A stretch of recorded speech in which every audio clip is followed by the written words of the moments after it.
First up, we have Jennifer Schomburg Kanke. Her work appears in New Ohio Review, Massachusetts Review, Shenandoah and Salamander. Her poetry collection, The Swellest Wife Anyone Ever Had, now out by Kelsey Books, presents an Appalachian domestic life made epic, made universal with love and language. Her poetry collection, centered on her experiences with ovarian cancer, Little Stone, is forthcoming from Sheila Nagig.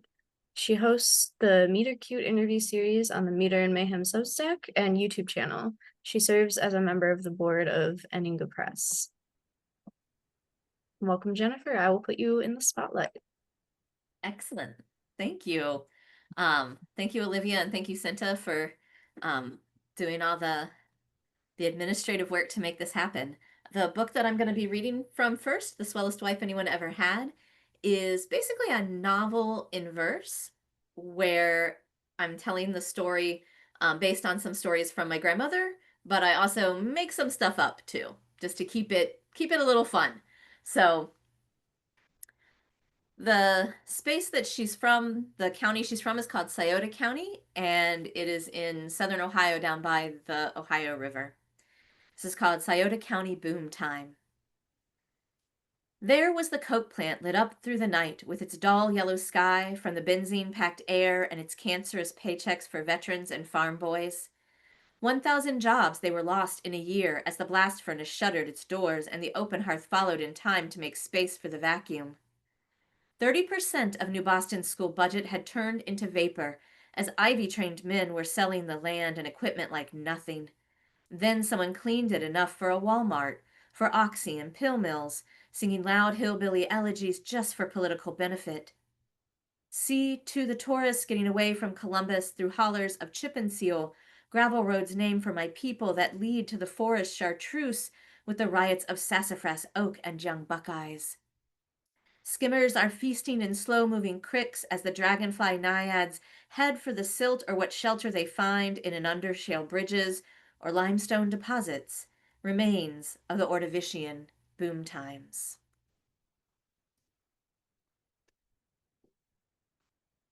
And this next poem, many of the poems have dates associated with them so that it can sort of ground us in time. And this one's called They'd Arrest You for That Now.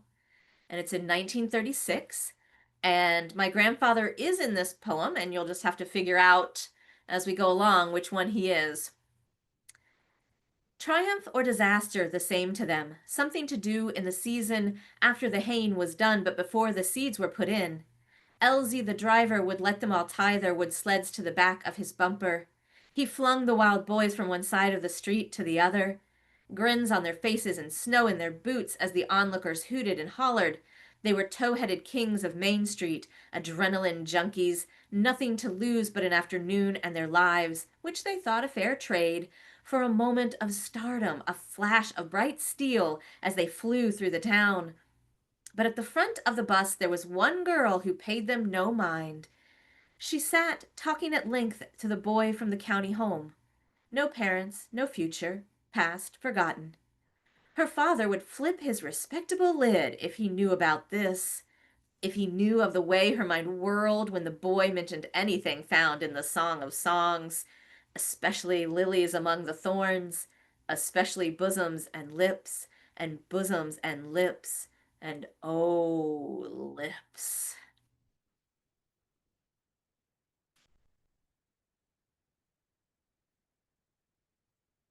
And eventually she marries, and her husband goes away to World War II, leaving her with two young girls at home.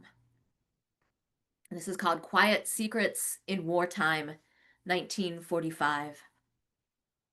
She can guess where he is, but not what he's done, though, really, she guesses at that as well.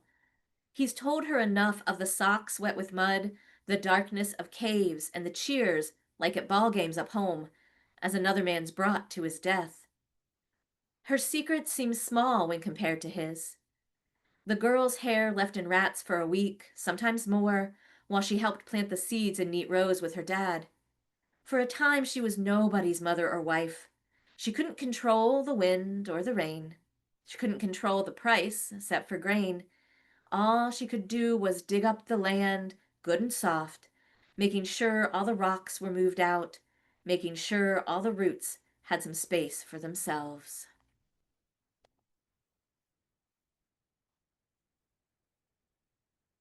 And there are many poems in here that are actually just jokes.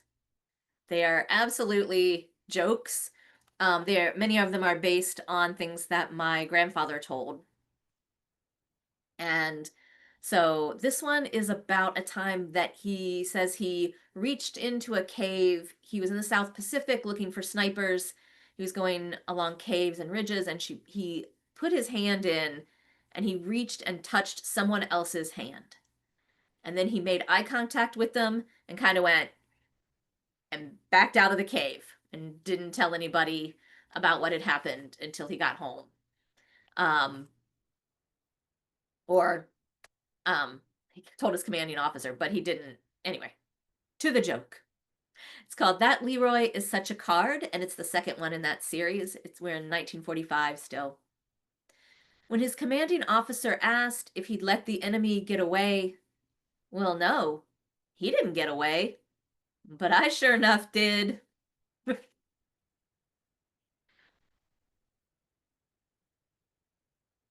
And he does make it home from the war. Spoiler alerts. He makes it home from the war, but he has cancer in the 1950s and is not doing well when this poem takes place in 1957. Um, it's called All the Wild Things Kept Inside. A duck and a dog and a groundhog too, all the muddy footprints left on her clean floor. When he has gone, there will be peace. No more beagles brought in off the street, no more whistling at dawn and dusk. And she will plug the gap in the bedroom floor where Sir Chuckling has chipped his way from his burrow below. When he is gone, she will look down into that hole and yell, "Stay out, you fool!" Or perhaps she will crawl her way into the darkness with him. And there are a number of poems in the book, though that's sort of spoilery. There are a number of poems in the book about her experiences after his death. So I'm just going to read one to leave a little bit of surprise. But this is called Not Her Husband, All Safe in His Grave. And you will probably recognize the form as a sestina if you're into form. And we are in 1958. She wanted a place where stitches all stayed stitched, and the milk jug was always full in the fridge, where the older girls didn't stop at the corner store on their way home from school to buy candy bars, telling the clerk to just put them on credit, where no one snuck out to the hop or drove halfway to the moon. She wanted the girls, who she thought hung the moon, to think less about keeping their brother in stitches or watching Roy Rogers clear through to the credits, and more about the spilled milk in the fridge, the wildly swinging front gate they'd forgotten to bar, the list of small things they'd promised to get at the store. What would their futures have in store, with their pale city calves bright and white like the moon, and their skin soft and clean from Dove soap bars, sudsed up on washcloths with pulled stitches, night cream kept fresh on a shelf in the fridge? Depending on how they turned out, she'd take the credit, but not the pointy hot poker of blame. Only the credit, which she'd keep in her heart like a dragon store, all glistening gold. Of course she'd clean up the fridge. To leave it would be like tide fighting moon, because Mother Nature hasn't so much stitched them together as boiled them hot and made metal bars.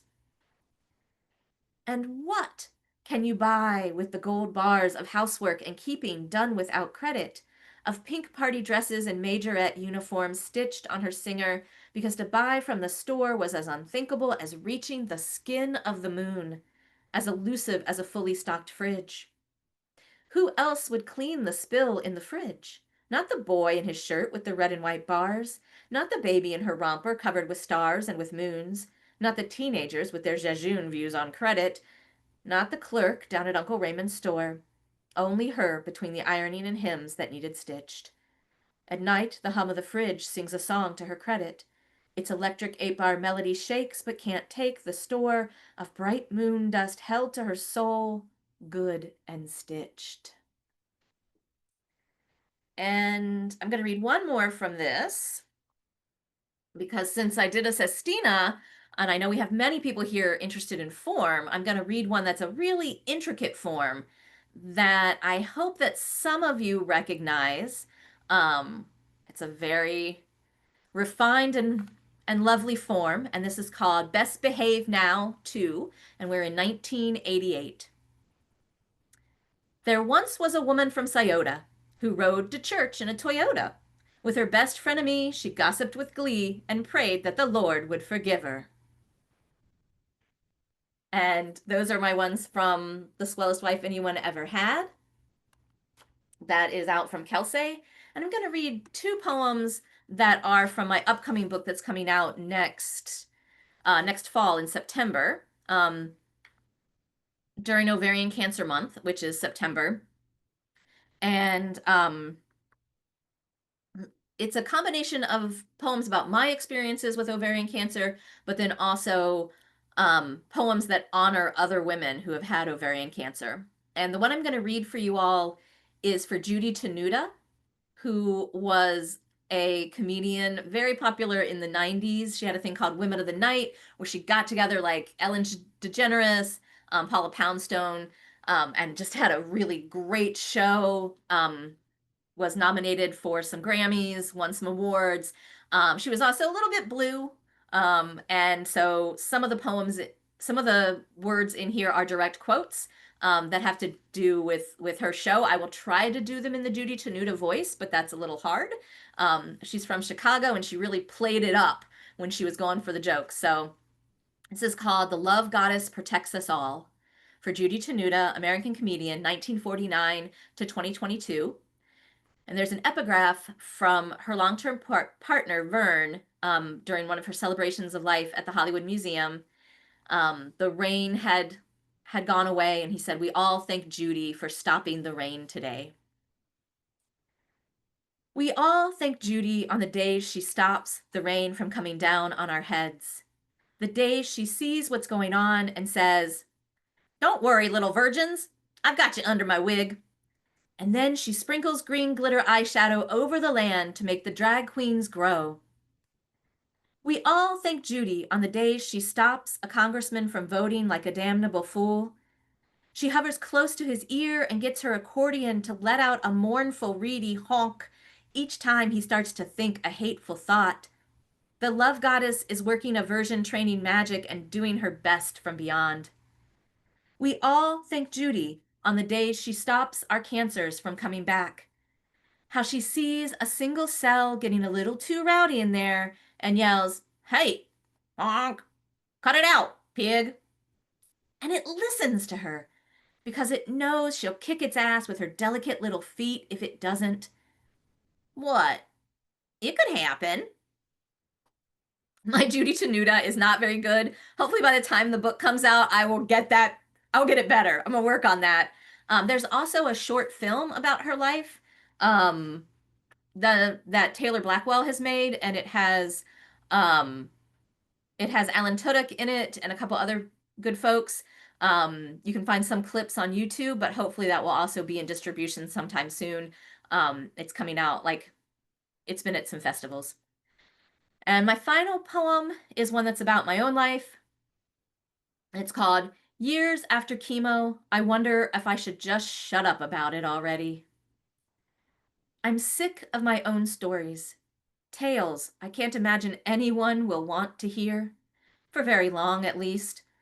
The sick are so interesting for a moment, for a flash, a brief insight into a world we hope to never have to visit or, God forbid, to live. But living here and healing is better by far than other options that have presented themselves to me. I say options like there has ever been a choice for me.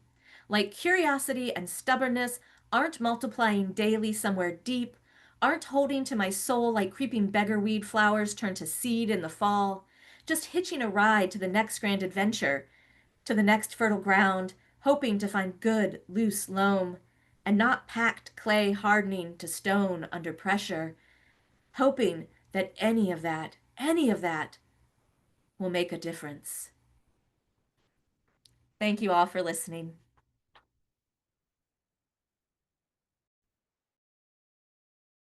Thank you, Jennifer. That was amazing. Next up, we have Centa Therese. Oh. She has authored a handset edition, a lyric memoir, and edited Becoming Athena, poems by women in recovery. Her manuscript of prose poems, Night Gardening, was a recent finalist with 16 Rivers Press and is looking for a home. Its title poem will appear in Plowshares in 2026, and her Kelsey Books collection, The Myth of Me, casts a patient, deep, unflinching net into the endless flow of moments streaming under the dryness of so many of our daily lives. Take it away. Hi, everybody. So here's my book from Kelsey Books. And thank you, Jen. That was a great read. And the three of us we met in a Poetry Witch community run by Annie Finch. And we're all really different, but we we came together to learn meter and magic with Annie, and it was a very rich time, especially through COVID. Uh, so yeah. So the first poem in this collection is called Return. The walnut tree is not separate from the crow perched on a wire over four-way traffic, a full walnut in its beak, nor from the nut bursting, the silent explosion of shell scattering in its slow, buoyant descent. Canada geese come in autumn to graze by the lake, and when they disappear, you think they're gone forever. Yet they return for days before taking final leave of the drying foothills, their liquid intelligence reshaping the air.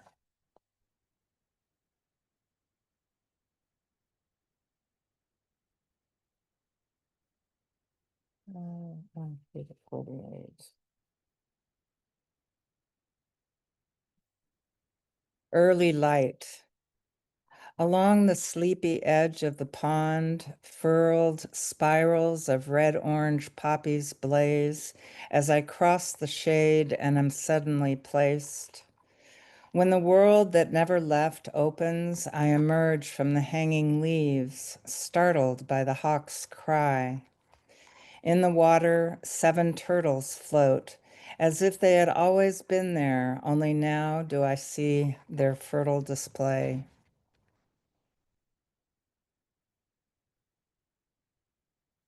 So the source for these poems and my poems in general come from come from meditations while I'm walking. So those two were kind of meditations. And this next one that I'm going to read is the title poem for the book, The Myth of Me.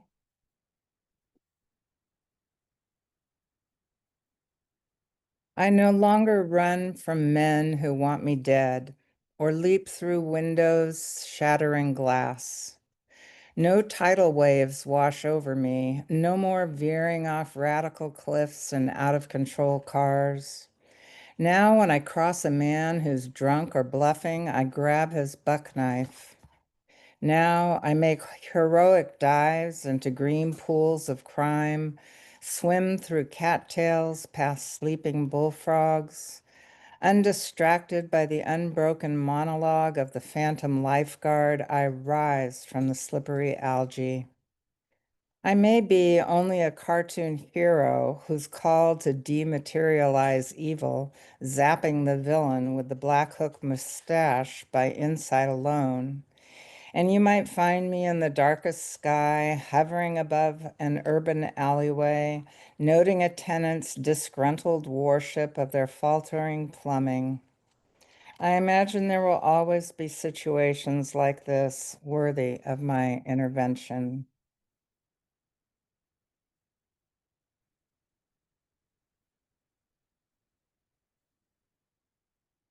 This is called Up the Inside Passage, and this is a formal poem. So I learned a bit about form. It's not my forte, being a free verse poet all my life, but I tried. On a ferry up the inside passage, I knit purled a coral-colored sweater. Only this time I was the doll, turned inside out and unraveling.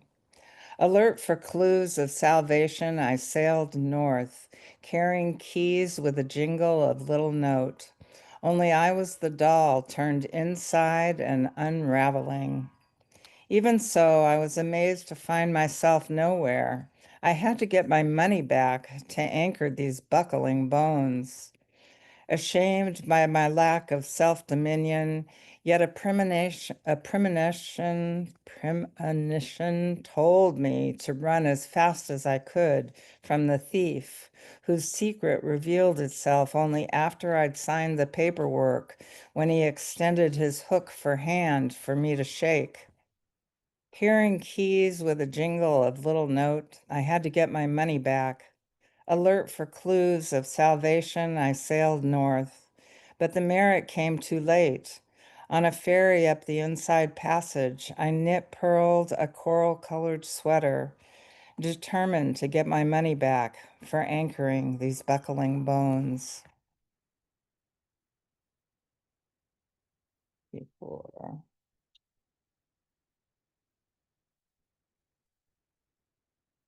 And the next few have to do with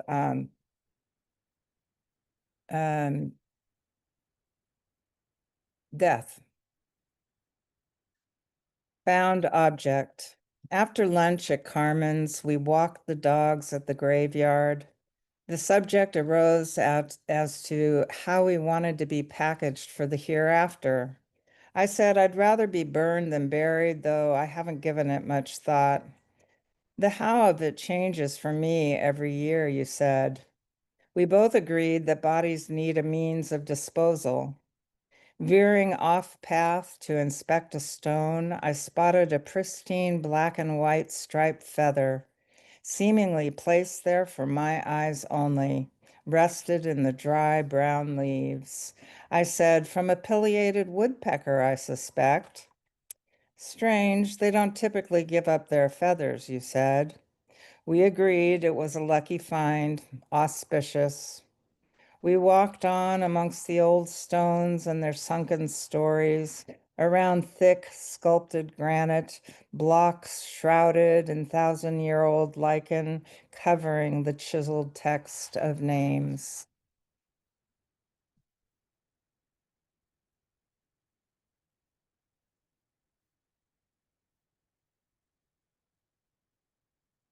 I dream of the last resort. Light flickers in an upper story window. Could it be the head cook watching over the deserted lodge, extending a meal to a wayfarer, hope to the hopeless? In a three-sided shack, a yellow cat sleeps with one eye open, curled in a wood slab box. I'm passing through.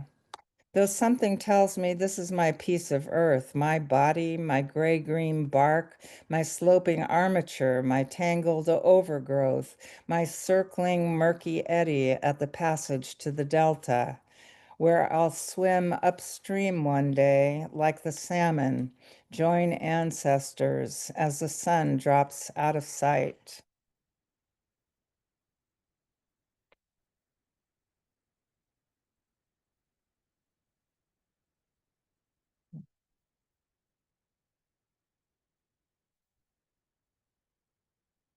Around the corner. You are slowly moving into the great neighborhood of the beyond. Little did you know that it was right around the corner from where you've been living all this time. But today your wheels like wings took you there while you were on your way to elsewhere. You love this old place, somehow familiar, as if you'd always yearned to live here. How had you missed it? Today, the rain kisses the simple houses, the lichen-breasted fence, the moss-covered brick path, the scatter of brown leaves. Today, you gently press your palm to your breast and vow again and again to begin, no matter what. To begin again, actually. And the next couple have to do with an artist friend that I made the acquaintance of who died recently. And so it's kind of about, the first one's about, more strictly speaking, her death. And the second one I'm going to read is called, is more about just being in that bardo place or middle place with myself and my own death, as well as her.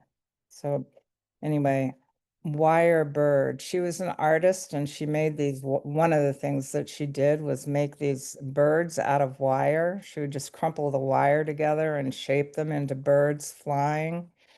And they were very popular. Streaming downriver, you keep rowing, tethered to your wire birds, you are going. A city girl crossing sidewalk cracks, kinder now, you still shun the grass. Flame hair re-dyed for its final showing. Fallen camellia, to where are you flowing? Everywhere or just nowhere for posing. Post-fall, cut flowers arrived like claps. Streaming downriver, you keep rowing. Your sister stays by you, daughter coping. Flickering silence, innocence dozing. Droplets of time we know can't last. Coming closer to breath's final pass. Soon you'll be gone with no foreboding. Down rivers of sky, black butterfly.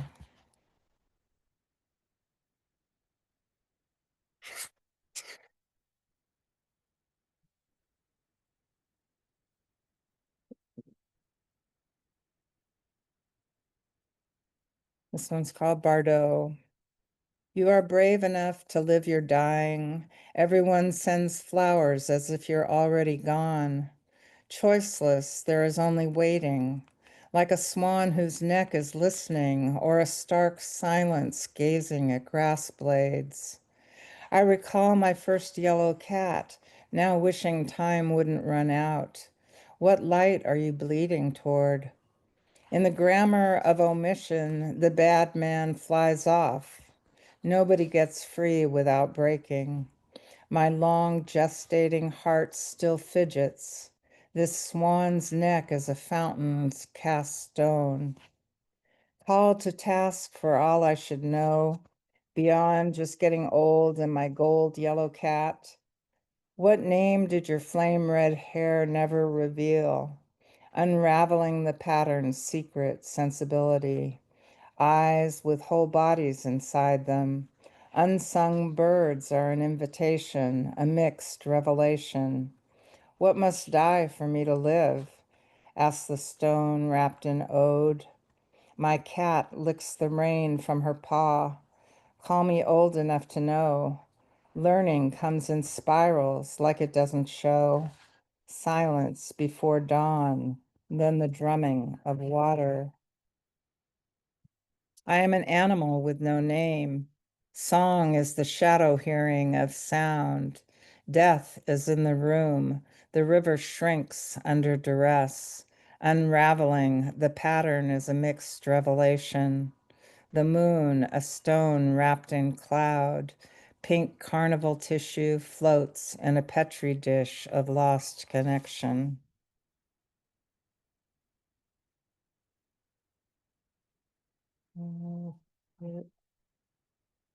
This is called Crossroads. One night in my 20s, driving in a blackout, I came to in the middle of a dirt road. Just over the top of a presenting hill, headlights glared. Then the car barreled down the center line. I must have swerved out of the way just in time.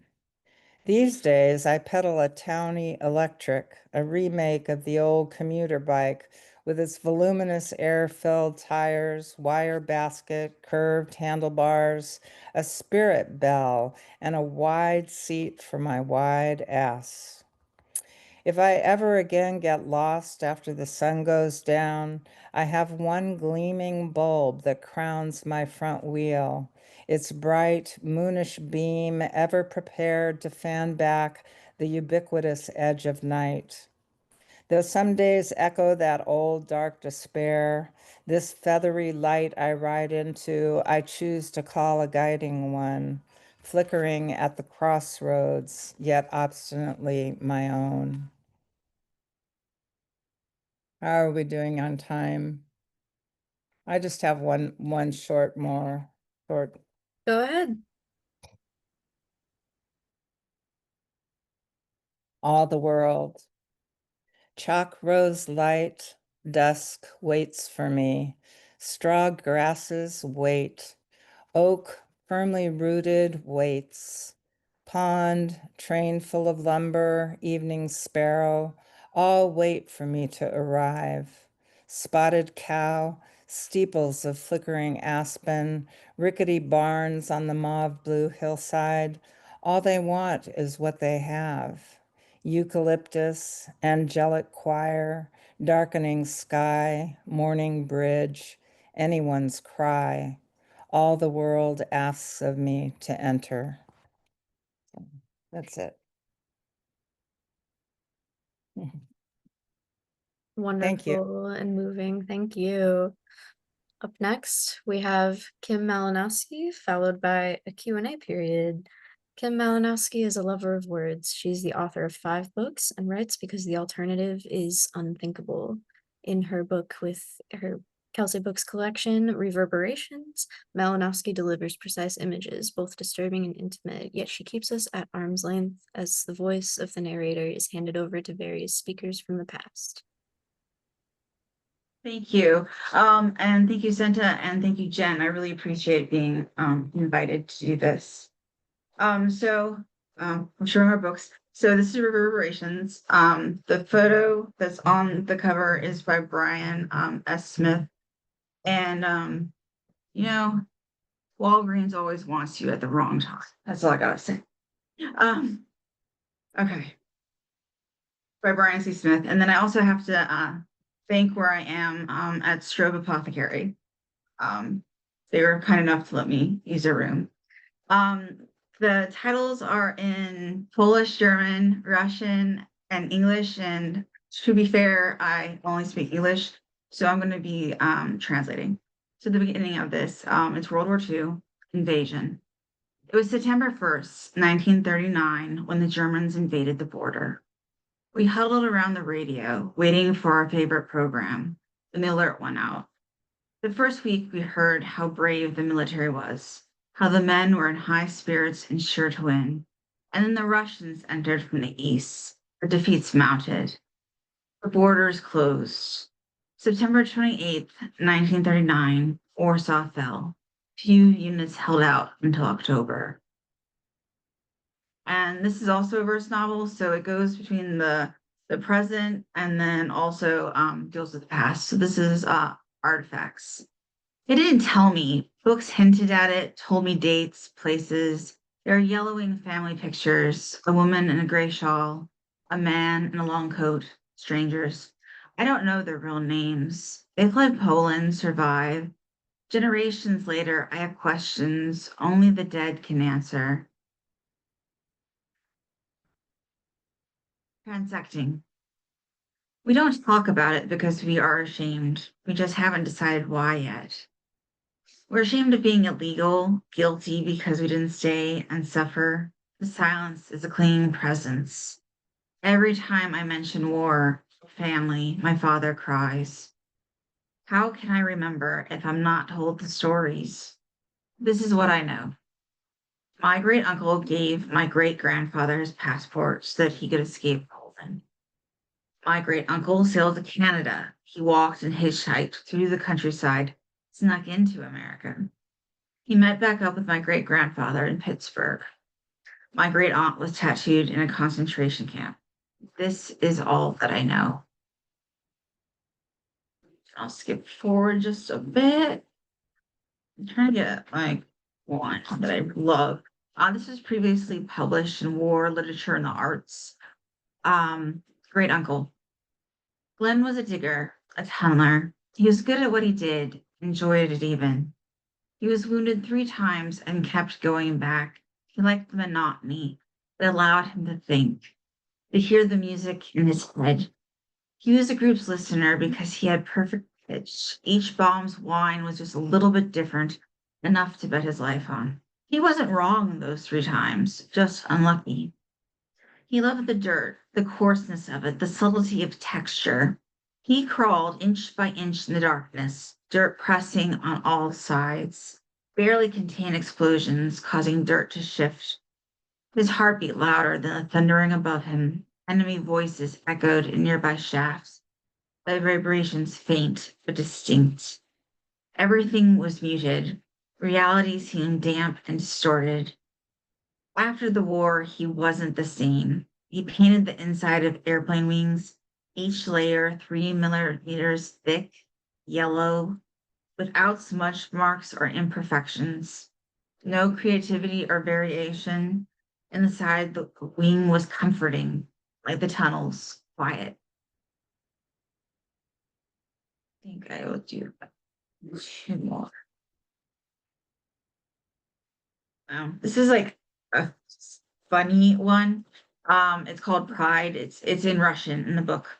He'd been awarded the Red Star. One of his comrades grabbed it from him, showed it to the others that surrounded him, then dropped it with a plop into a mug of vodka. He took the glass, toasted them, drained it quickly, and smiled with it glittering between his teeth. And I'm going to read my last one, which is my title. It is my title poem, Reverberations. Write it down, write it with ordinary ink. Wasawa Sambarska starvation camp near Jaslo. Read the names, read them one by one until your breath gives way. Then sign them, K for Kim, P for Pan. What happens then when you fall over a root, but it's really a glove? When shattered glass gives layers of meaning? Lying on a floor of pine needles, you can almost hear them. The rumbling tanks cracking brush and branches. Men call out, the ground trembles. I taste the mud that still clings to them. Say the names. The ground is silent. The graves are only graves. The water murmurs the song. Ivy chokes the trees, bow for skeletons. Please, I cannot ask. Let me taste it, feel it, breathe the bigness of it. What do you become when you understand? Thank you. And then we're going to have questions and answers.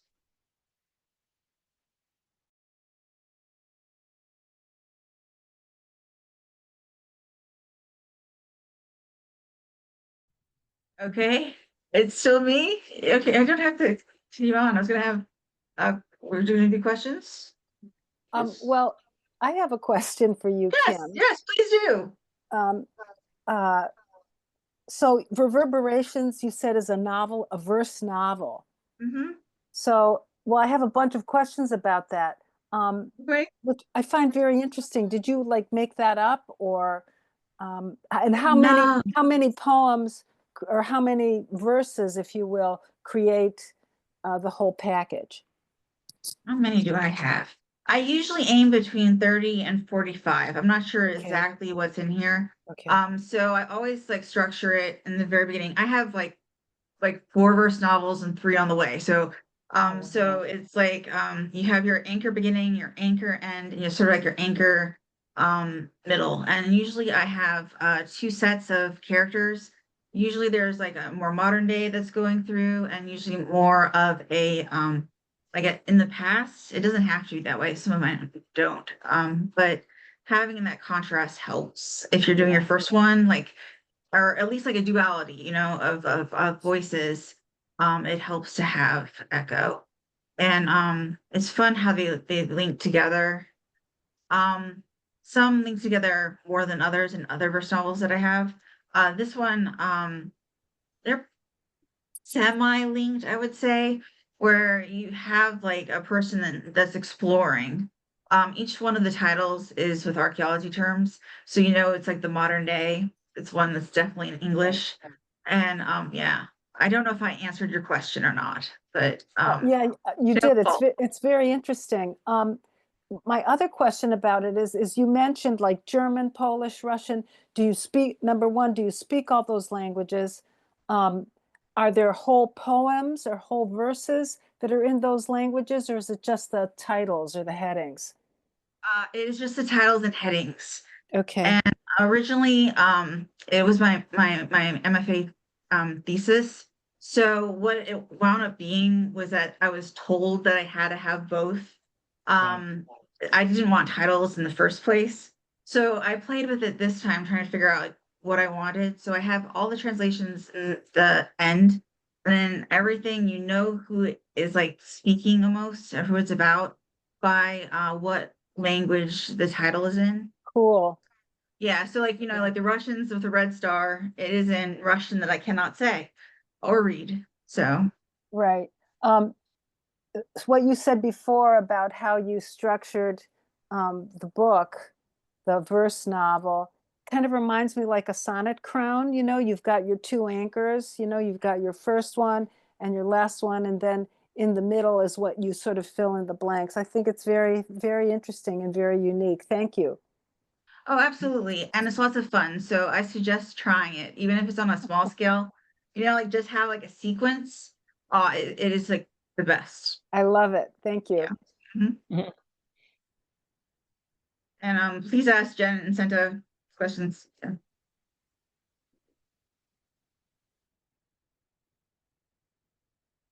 Oh, there's the poem.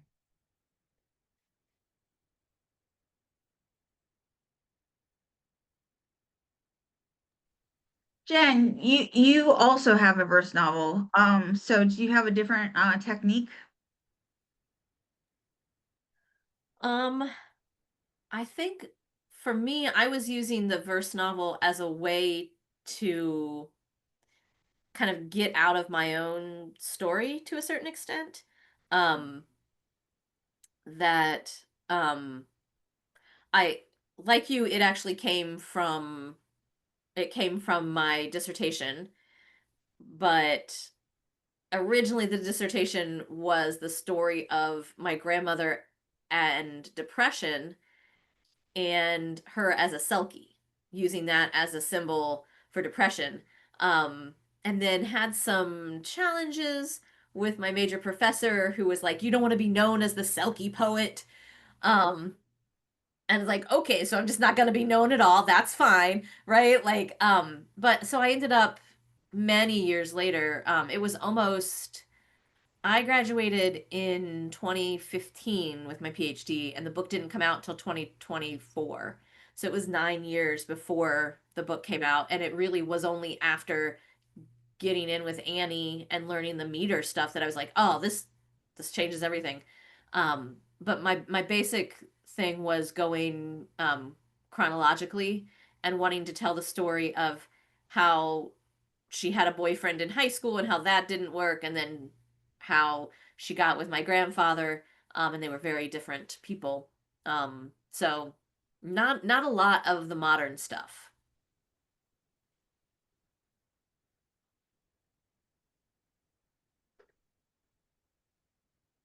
Then is it Mona? Is that how you pronounce it? Yeah, please. You're muted, just so you know.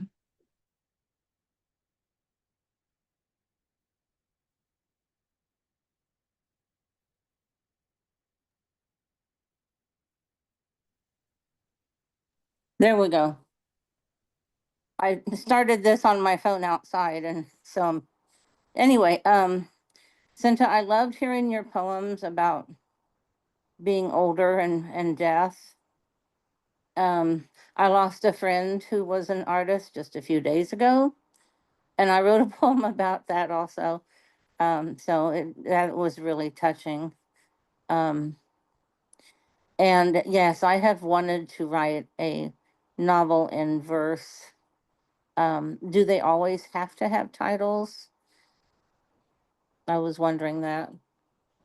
I'll answer. The answer is no. Okay. Okay. Now, if you talk to my peeps that originally did this with my MFA, which was almost 20 years ago, they said yes, they made me have titles.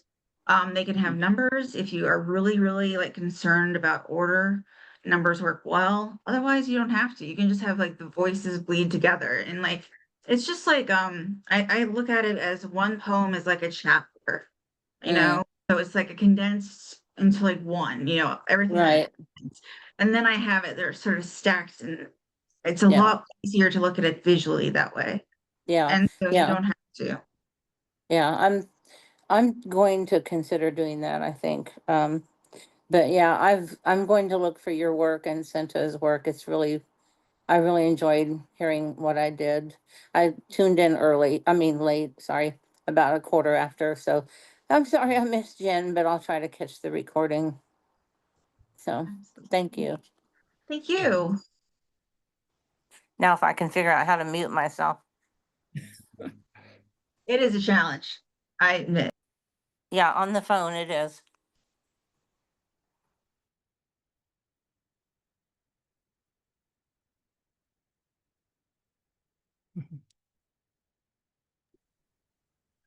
Do any of you have a special process to work through your poems? I'm addressing all three of you and anyone can answer. I was gonna say, we have time. Do all three of us want to go? I know, Centa, you Okay. were up first.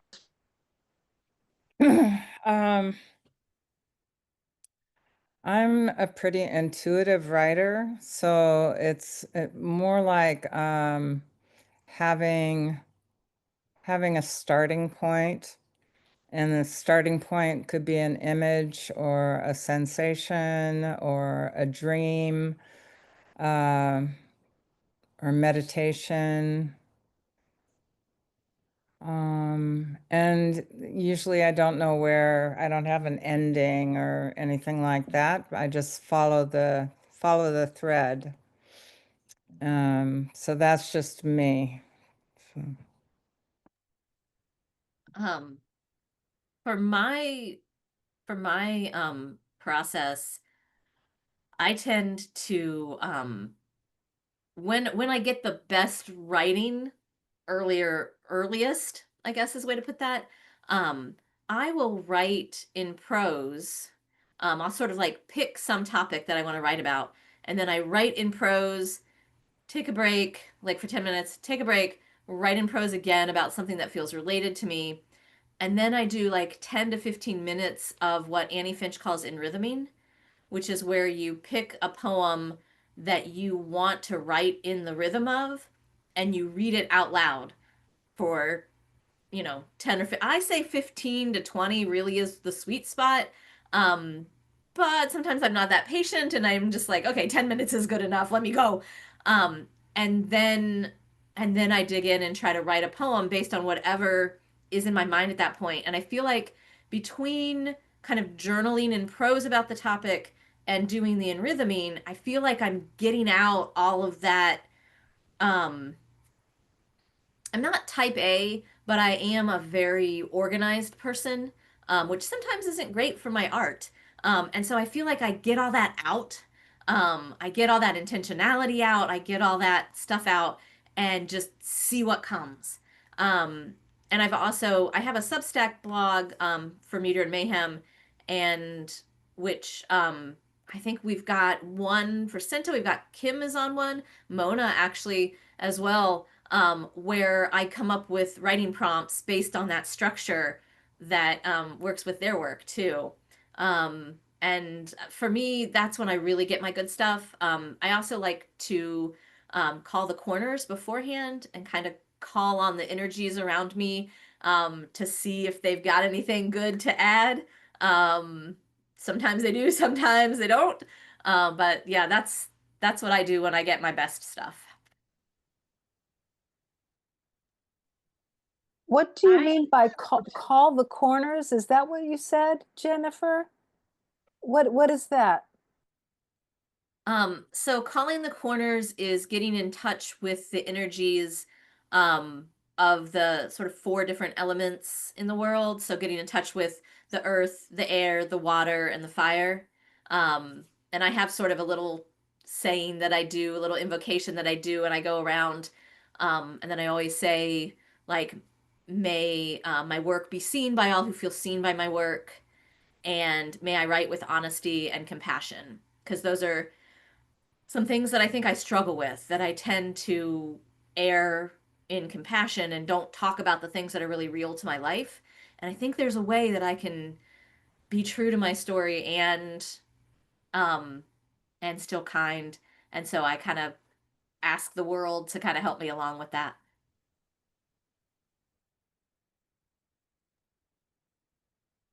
I like that idea of being kind. I'm not sure I'm very kind in all of my poetry, but I not no. I guess like my writings is messy because I do almost everything and anywhere. I write on archaeological digs, and then I also like write in my car, and so like different energies are sort of like in different places, like than just in like when I'm in an office, it's completely different.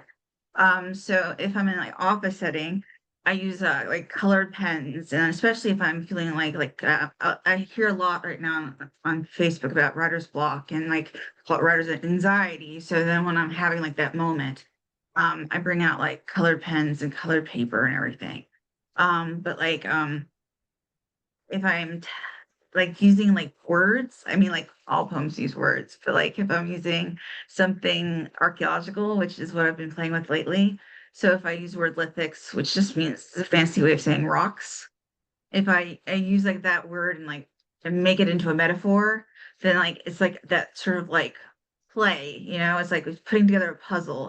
It's not quite like doing a sonnet or doing some of the more formal like forms, but it definitely gives me something to like do. And then there's narrative, which is also incredibly fun. So like I tell like true stories and then like change the names and I give the punchlines and I test it on different people as I go around. So I have like yarns, I guess you would say at times too. So Thank you. That was all very interesting and inspirational. Thank you. I guess we have a moment. I guess we can ask a question to everyone here. Um, what is your love of poetry or what are you bringing like to the world? If you don't do poetry and you are just listening, what are your passions, I guess?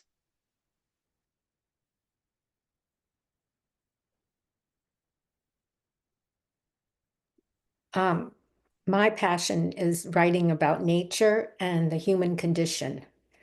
I've been working on hopefully getting a book in the near future.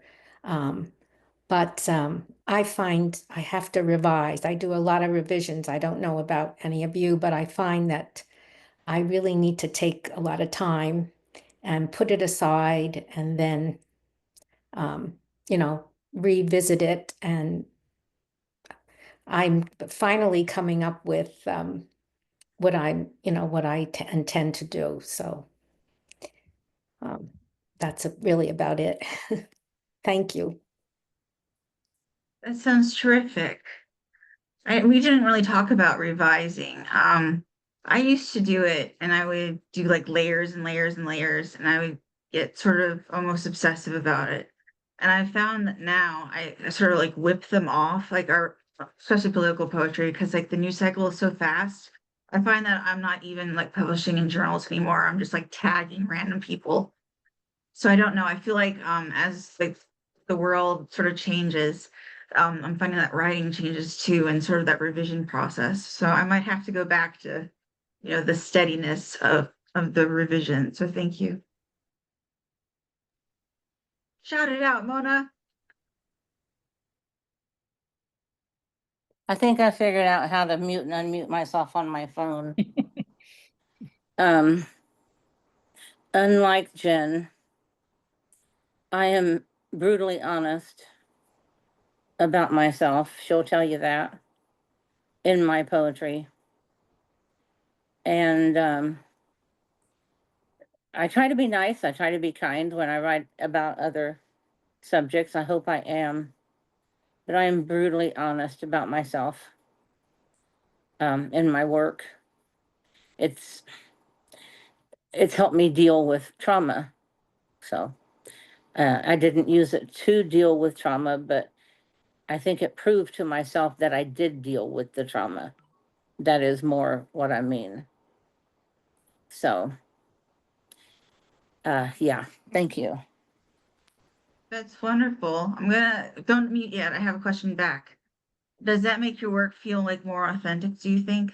Yes, Like being able to be like complete, yeah. yes. Yeah, one of my books is a generational trauma memoir, and some people just have a hard time reading it. So, yeah.